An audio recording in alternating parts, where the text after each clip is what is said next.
جہاں تک رہی بات لیگل نوٹس کی، میرا نہیں خیال اس میں کوئی سبسٹنس ہے، اور بالکل ہی ایک وہ کہہ لیں پریشر اور بلیک میلنگ اور زبان بند کرنے کے لیے کی ایک کوشش ہے۔ اور جیسے میں اس کو جس طرح کا جانتا ہوں، اس طرح کی لیگل نوٹس سے نہ اس پہ پریشر پڑنا ہے نہ کچھ، لیکن اچھی بات یہ کہ اس نے ایک روٹ لیا، اس نے اس کو سمجھا کہ اب میں کورٹ آف لاء میں بھی مقابلہ کروں گا، تو یہ اچھی بات ہے۔ وہاں کورٹ آف لاء میں بھی اس کا ہم انشاءاللہ رپلائی جمع کرائیں گے۔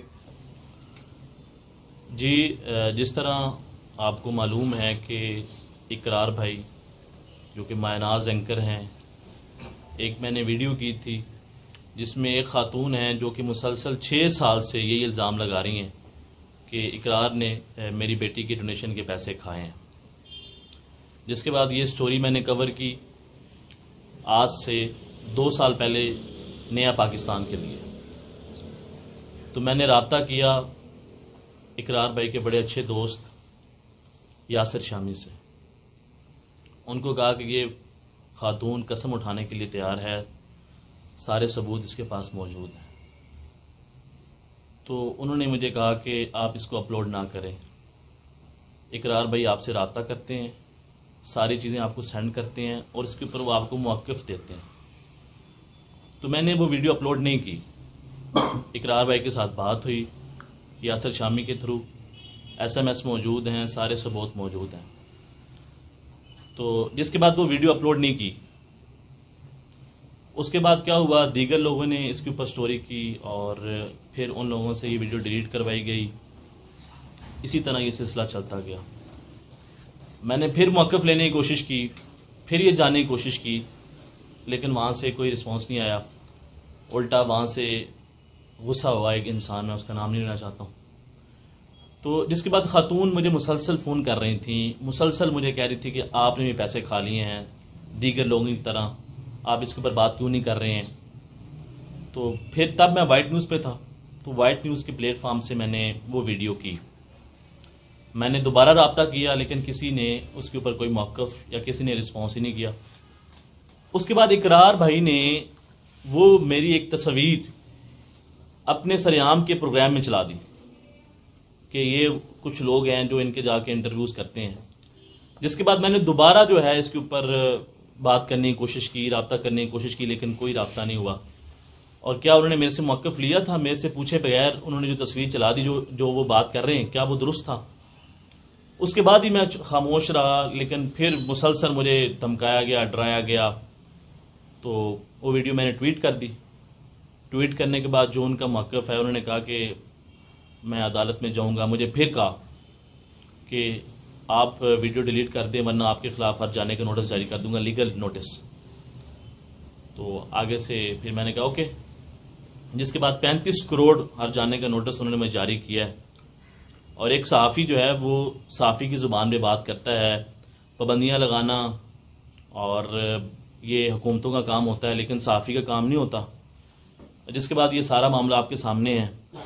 تو انہوں نے کہا کہ اب یہ فیصلہ عدالت میں ہوگا، تو ہم عدالت میں جائیں گے اور جو میرے لائر ہیں برچر حسان ہے صاحب، وہ میرے اس کیس کو دیکھیں گے۔ تو یہ سارا معاملہ ہم عدالت میں چاہ رہے ہیں۔ سر کی بات۔ بسم اللہ الرحمن الرحیم۔ انس ہمارا بڑا پرانا ایک ایکٹیوسٹ بھی سمجھتا ہوں اس کو، اور ایک انسانی حقوق کے لیے ہمیشہ بات کرنے والا شخص ہے اور بڑا کھڑا اور دلیر آدمی ہے۔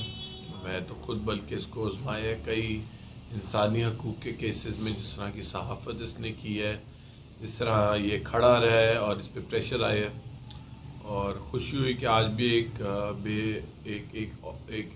بے قصور فیملی کے لیے، ایک مظلوم فیملی کے لیے، بے قصور ہے نہیں، وقت بتائے گا، لیکن ہمارے لیے کہ اس نے مظلوم فیملی ہے جو اپنا حق مانگ رہی ہے 6 سال سے، یہ اس کے لیے آواز اٹھائی ہے۔ اور جہاں تک رہی بات لیگل نوٹس کی، میرا نہیں خیال اس میں کوئی سبسٹنس ہے، اور بالکل ہی ایک وہ کہہ لیں پریشر اور بلیک میلنگ اور زبان بند کرنے کے لیے کی ایک کوشش ہے۔ اور جیسے میں اس کو جس طرح کا جانتا ہوں، اس طرح کی لیگل نوٹس سے نہ اس پہ پریشر پڑنا ہے نہ کچھ، لیکن اچھی بات یہ کہ اس نے ایک روٹ لیا، اس نے اس کو سمجھا کہ اب میں کورٹ آف لاء میں بھی مقابلہ کروں گا، تو یہ اچھی بات ہے. وہاں کورٹ آف لا میں بھی اس کو ہم انشاءاللہ رپلائی جمع کرائیں گے. ہم انشاءاللہ ٹیوزڈے کو اپنا رپلائی جمع کرائیں گے اس کو جو لیگل نوٹس بھیجا. اس میں ہم وہ انکشاف اور وہ باتیں بھی کریں گے جو ابھی تک کسی کے سامنے نہیں آئی. اور میں سمجھتا ہوں کہ صحافی جب کوئی خبر کرے، کسی سے سوال پوچھے تو اور اس کے جواب میں اگر کوئی کچھ کہہ دے تو آپ جس نے جواب دیا اس کے خلاف لیگل نوٹس بھیجیں یا جو بھی ہرجانہ کرنا ہے کریں. آپ ایک صحافی کو اس طرح یہ تو تکڑے دل کا آدمی جو کمزور دل کا ہوگا وہ کہے گا پھر چھوڑو صحافت، میں کیوں اس کام میں پڑ گیا ہوں اگر مجھے کورٹ کچہری جانا پڑے گا ہر خبر کے بعد. آئی تھنک یہ ایک غلط روایت سیٹ ہو رہی ہے. اور میں جس طرح کا سمجھتا ہوں، میں سمجھتا ہوں کہ اس ایشو کو عقل مندی سے ریزالو کرایا جائے گا، بجائے کورٹ میں پش کر کے اس طرح ان چیزوں کو ایسے نوٹسز کو واپس لے لیا جائے تو بہتر ہوتا ہے. اس میں وہ کہہ لیں ایک صحافی برادری کی بہتری ہے. بڑا افسوس ہوا کہ اس پوائنٹ پہ چیزیں آ گئیں، لیکن انشاءاللہ انس کو ریپرزینٹ کریں گے کورٹ کے اندر بھی. اور اس کی ویسے بھی میں گواہی دیتا ہوں کہ بندہ دلیر ہے اور حق پہ ہمیشہ لڑتا ہے اور ڈٹ جاتا ہے چاہے وہ میرے بھی کیوں خلاف ہو. تو میں نے اس کو دیکھا ہے کہ یہ اس طرح کا آدمی اور ایسے لوگوں کو ہمیں ہمیشہ بیک کرنا چاہیے. Thank you. کوئی سوال کسی نے کرنا؟ سوال یہ ہے کہ آپ اس لیگل نوٹس کی کتنی ویلیو سمجھتے ہیں؟ یہ تو ایک انٹرویو تھا جس میں ایک فیملی سٹیٹمنٹ دے رہی ہے کہ میرے یہ الزامات ہیں، اور ایک جو میڈیا پرسن ہے اس حوالے سے. تو اس میں اینکر کا تو اتنا نہیں ہے، اینکر کوئی اپنے پاس سے تو الزام تراشی نہیں کر رہا نا. کیا انہوں نے وہ لیگل نوٹس اس طرح کا اس فیملی کو بھی بھیجا؟ میں تو بلکہ خیر فیملی کا موقف تو فیملی دے گی، لیکن ہم تو انس کی ریپرزنٹیشن کرتے ہوئے صرف یہ کہہ سکتے ہیں کہ اگر اس طرح کے لیگل نوٹس گئے تو ڈیلی شام کو ہر اینکر کو لیگل نوٹس ہی جا رہا ہوگا سیاستدان کی طرف سے، اور فرق کبھی کسی جج کی طرف سے، کبھی کسی جنرل کی طرف سے، کبھی کسی اور کی طرف سے. تو یہ تو لیگل نوٹس کبھی رک ہی نہ. تو میری نظر میں سوال کرنے سے نہیں روکا جانا چاہیے صحافی کو. یہ بڑی غلط روایت سیٹ ہو رہی ہے. اچھا رام صاحب، یہ جو لیگل نوٹس ہے یہ ایک صحافی نے دوسرے صحافی کو بھیجا ہے، تو یہ اس لیے بھی زیادہ اہم ہے. کیا وہ سمجھتے ہیں کہ ان کی کردار کشی جو ہے وہ انس کر رہے ہیں؟ اور پھر کیا انس جو ان کے ساتھ معاملہ ہوا تو کیا انس بھی ان کو لیگل نوٹس کوئی بھیجیں گے؟ میں نہیں، انس تو لیگل نوٹس کا فی الحال جواب دیں گے. ابھی ہم کوئی نہیں بھیجیں گے کیونکہ انس تو سمجھتا ہے کہ صحافی کو صحافی پہ لیگل نوٹس بھیجنا نہیں چاہیے. ہم تو صرف جواب دیں گے. ہم اپنے انٹرویوز اپنے مائک سے انس کو جواب دینا چاہیے، اور اس میں کوئی دو رائے ہونی چاہیے. اب کیونکہ وہ کورٹ میں معاملہ لے کے گئے تو اب تو ہم مجبور ہیں کہ ہم جواب بھی دیں، ہم کورٹ میں پوری طرح مقابلہ بھی کریں، ہم کورٹ میں وہ ایویڈنس بھی لائیں جو ثابت کریں گی. دیکھیں الزام بھی تو بڑا سنجیدہ لگا رہی ہے وہ خاتون. وہ کہہ رہی ہیں کہ ایک رجسٹرڈ چیریٹی کے نام کے پہ اس عورت کے نام پہ پیسے اکٹھے ہوئے جو اس عورت کو ملے نہیں، اور وہ کہہ رہی ہے سب کچھ پبلک ہوا ہے اور مطلب آن لائن بھی ہے اور ویڈیوز بھی ہیں. تو یہ کوئی ایک کمپنی نے نہیں فراڈ کیا کہ این جی او نے فراڈ کیا، وہ یہ عورت کہہ رہی ہے. ظاہر ہے الزام کی گہرائی میں تو جانا آپ سب پہ فرض ہے. آپ سب کو یہ سوال اٹھانا چاہیے، چاہے اس حد تک کوئی وہ صحافت نہیں ہے. این جی او کے لیے فنڈ اکٹھے کرنا صحافت نہیں ہے.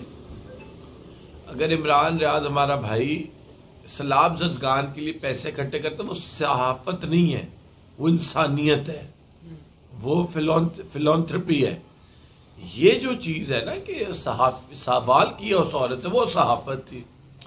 آئی تھنک کہ جو عورت الزام لگا رہی ہے اس کی بھی مطلب یہ تو اسٹیٹ کو بھی اس پہ کرنی چاہیے، کیونکہ این جی اوز کے تھرو ہی دہشت گردی بھی فائنینس ہوتی رہی ہے پاسٹ میں. این جی اوز کے تھرو ہی فورن ایجنڈے بھی فائنینس ہوتے رہے. این جی اوز کے تھرو ہی لوگ اپنے گھر کا کچن بھی چلاتے رہے. تو این جی اوز کو ایسے اگنور نہیں کر سکتے. این جی اوز کی اسکروٹنی زیادہ ہونی چاہیے پاکستان میں. اور اس خاتون کا اگر یہ الزام ہے اس میں کوئی بری بات نہیں کہ اگر آپ اس کو انویسٹیگیٹ کر لو. ہم یہ نہیں کہہ رہے ایف آئی آر کاٹ دو اگلے پہ یا کچھ کر دو, ہم تو کہتے ہیں انویسٹیگیٹ کر دو. اور وہ سب کو کہنا بھی چاہیے. میری بھی این جی او کی ہونی چاہیے انویسٹیگیشن, کو اسکروٹنی تو ہونی چاہیے, کوئی حساب کتاب ہونا چاہیے. اگر میں این جی او سے گھر کا کچن چلا رہا ہوں اور یہ کہہ رہا ہوں کہ غریب کے ناموں پہ میں غریبوں پہ خرچ کرتا ہوں اور غریبوں کے لیے اکٹھا کرتا ہوں, تو آئی تھنک یہ تو بڑا سیریس اور ہینیس اوفینس ہے. تو باقی دیکھیے اب از اے بگ نیم, کافی مطلب ہم تو اپنے کافی عرصے سے ان کو دیکھ رہے ہیں. جیسے جیسے ہم بڑے ہو رہے ہیں اور کریئر میں آگے بڑھ رہے ہیں, ہم ان کو بھی اسی طرح ہی گرو کرتے دیکھیں. تو میری نظر میں کہ وہ ایک رسپانسبل آدمی, مائک پکڑ کے رسپانسبلٹی بڑھ جاتی ہے. اور اگر آپ نے وہ ایک عورت جس کو آپ ہی نے کہا خون کے آنسو رو رہی تھی اور پتہ نہیں کس قسم کے آنسو رو رہی تھی, تو آئی تھنک کہ آپ میں سے صحافیوں کا جا کے اس عورت سے سوال کرنا میری نظر میں یہ کہیں سے ڈیفیمیشن ہے. سر 2016 کا یہ واقعہ ہے اور اس کے بعد متعدد لوگوں نے اس کے انٹرویوز کیے ہیں, اس پہ بات کی ہے, لیکن آخر انس پہ ہی کیوں ہٹ جانے کا نوٹس بھیجا گیا؟ اس سے پہلے کتنے لوگ کر چکے ہیں, پھر ویڈیوز ڈیلیٹ کروا چکے ہیں انس کو. اور دوسری بات کہ 35 کروڑ روپے کا ہٹ جانے کا نوٹس تو پولیٹیشین بھی اتنے نہیں بھیجتے, 5 کروڑ 10 کروڑ. مطلب کیا ڈرانا تھا, آواز کو بند کرانا تھا, کیا مقصد تھا؟ اس سے پتہ چلتا ہے کہ اقرار بھائی کی آج کل ویلیو کتنی ہے. سیاست دان بیچارے کی ویلیو کم ہوگی, تو اس سے اقرار بھائی کی برتھ ہوگی. اب میں کیا کہہ سکتا ہوں, اس پہ تو شاید اس سے بھی زیادہ ہو.